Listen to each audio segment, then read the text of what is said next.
ఇందిరమ్మ చీరలు యూనిఫామ్ లెక్క ఉన్నాయి అని అంటున్నారు, ఏం చెప్తారు?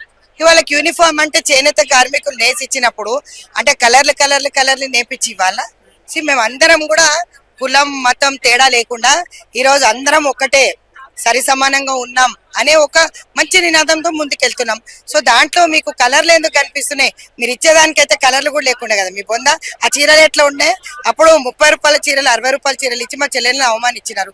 ఈ రోజు మంచి చీరలు మేము అందరం కూడా అంటే గొప్ప పేద మధ్యరికం ఉన్నామని చెప్పి తేడా లేకుండా చూసుకుంటూ ఈరోజు అందరికి ఒక రకంగా చీరలు పంచితే కూడా మంటేనా? ఏదో ఒకటి కావాలి బురద చల్లడానికి. ఇంకా వాళ్ళ చెల్లెనే మొత్తం వచ్చి చిట్టా మొత్తం నిప్పి పెట్టింది. కవితమ్మ ఎవరెవరు ఎంత దోసుకున్నారు, ఏ ప్రాజెక్టులు ఎంత తిన్నారు, తండ్రి ఎంత తిన్నాడు, అన్న ఎంత తిన్నాడు, బావ ఎంత తిన్నాడు, బామ్మర్ది ఎంత తిన్నాడని చెప్తున్న కోణంలో దర్యాప్తు మొదలు పెడతాం. సో ఆమె దగ్గర నుంచే చిట్టా తీసుకుంటాం. చెప్పినందుకు కవితమ్మకు కూడా ధన్యవాదాలు. సో ఇంకా చాలా ఇన్ఫర్మేషన్ ఇవ్వాలి గవర్నమెంట్ కి. దోసుక తిన్న సొమ్మంతా ప్రజలకు తిరిగి ఇవ్వాలని చెప్పి మేము కోరుకుంటాం.